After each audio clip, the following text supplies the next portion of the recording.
Those senators who voted to gift $40 billion to Ukraine argue that it is in our national security interest. I wonder if Americans across our country would agree if they had been shown the costs, if they had been asked to pay for it. If the supporters of foreign aid for Ukraine had been honest with Americans, they could have instituted a Ukraine war tax. I'm sure it would have been quite popular. By my calculation, each income tax payer in our country would need to pay $500 to support this $40 billion, which by some accounts is a down payment and will need to be replenished in about 4 months. So a $500 tax to every American income taxpayer would pay for this. But that's not the way things are done in Washington. What we do is say, put it on my tab. We don't want to be honest. We don't want to be transparent with the taxpayer. We just add it to the debt. We could have also taken the $40 billion from elsewhere in the budget. We could have said, well, we spend $770 billion on our military, and that $770 billion is more than the next 8 countries combined. We could have taken it out of our military budget. If it's in our national security interest, perhaps it could be a military expenditure. But no, we don't want to tax the people. We don't want them to know that there is a payment or a punishment for this. We don't want to take it from somewhere else where somebody else is getting rich off of this money. No, what we do is we simply borrow it. Put it on my tab is what Congress says. So yes, that's what will happen. So when Americans go to the grocery store, they will pay yet again higher prices. When Americans go to the gas pump, they will spend even more for their gas because there is no free lunch. $40 billion cannot be created out of thin air, although it sort of is by the Fed. But in being created and increasing the demand, it causes inflation. Debt leads to inflation.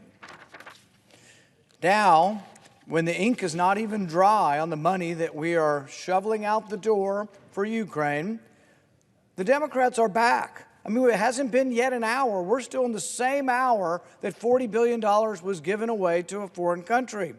Now that $40 billion is gone, they're somewhere busily with a printing press printing that money up. The ink is not yet dry. Now they want $48 billion more for COVID bailouts. Well, perhaps there was another alternative. Perhaps instead of locking down the economy, which studies now show did not mitigate the virus, did not change the trajectory of the virus, perhaps instead of locking the economy down and ruining businesses, we could have not locked the economy down. That was an alternative, and one that if this ever happens again, we should learn a lesson. The lockdowns did not change the trajectory of the virus. They bankrupted folks, but it's not the answer. The answer isn't to lock down the economy again and just bail people out, because guess what? Almost $6 trillion was spent bailing out the economy. We didn't have it. We didn't have a rainy day fund. You can't go over to the Federal Reserve and open a big safe door and, there's the money. We'll give it to people that we ruined by shutting the economy down. There's no money. We're already $1 trillion in the hole if you just look at our ordinary expenses. Medicare, Medicaid, Social Security, the military, food stamps, a few more social programs. That's the budget. That's $1 trillion short. What comes in, what goes out, we're $1 trillion short, and then in the last 2 years, we borrowed $6 trillion more. Is it any wonder we have inflation? But the other side's not even saying they understand where inflation comes from. They think it's greed. I wouldn't accept that from a third-grade class. It's moronic. What do they suppose? Everyone all got together, and the people that control the gas price became greedy last month. Well, that's absurd on the face of it. Greed has nothing to do with this. People are always self-interest. Inflation comes from an expansion of the money supply. M2 is a broad measure of the money supply. The last 3 years, the M2 has been expanding at a 15% annual clip. You cannot expand the money supply at 15% and not get inflation. In January of last year, the M2 was expanding at an annualized rate of 27%. Why? Because we don't have the money to pay for all the stuff we give to people. It's dishonest. It's deceitful. We give people stuff and say, here's free stuff. You don't have to work anymore. We're closing your business down. But here's some money. But we don't have it, so we're going to print it up or borrow it. That's what went on. Over the last 2 years, Congress went on a spending spree. More than $6 trillion was given away. What my colleagues may be shocked to learn is it's never really free. There's no such thing as a free lunch. In fact, lunch actually costs a lot more than it did before. Congress started spending all of this free money. But while the $30 trillion national debt continues to climb, Congress continues to spend. You would think they'd be chastened. We have nearly double-digit inflation out there. You'd think they'd be saying, oh my goodness, we have to quit digging the hole deeper. No, instead, we sent $40 billion out before lunch. They want to send $48 billion more after lunch. Last month, they sent over $100 billion in subsidies out. They doubled the size of one of the most wasteful government organizations we have, the National Science Foundation. So no, they're not chastened. Inflation is caused by borrowing and debt and the Fed monetizing it. So what are they doing in the last 2 months? They're making it worse.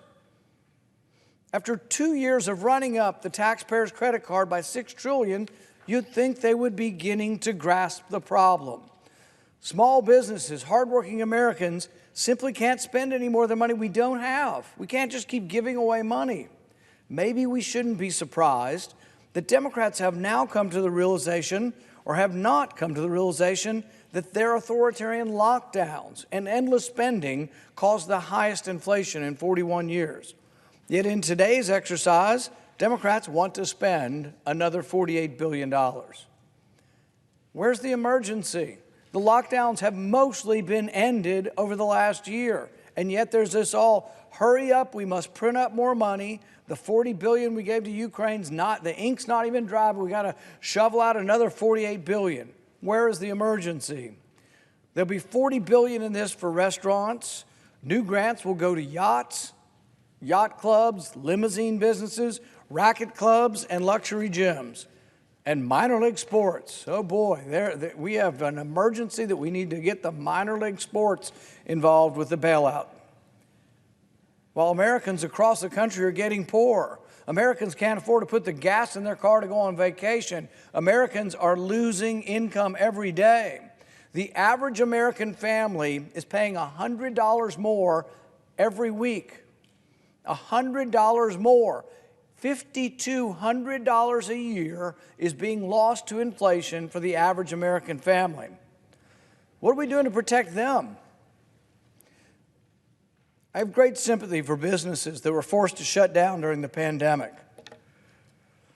The lockdowns should never have happened, but we have no evidence that the COVID lockdowns and restrictions altered the trajectory of the virus or saved one life. Petty tyrants that shut down businesses not based on science, but based on a perverted political science.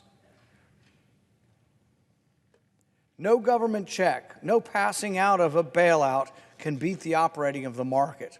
The marketplace is the only thing that created the great wealth of our country and the only thing that can continue to help us.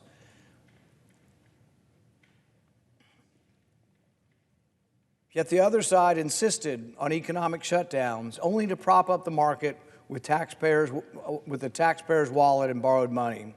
Democrats need to wake up and realize that dumping more money in the economy is simply pouring $5 a gallon gas on an already out-of-control fire.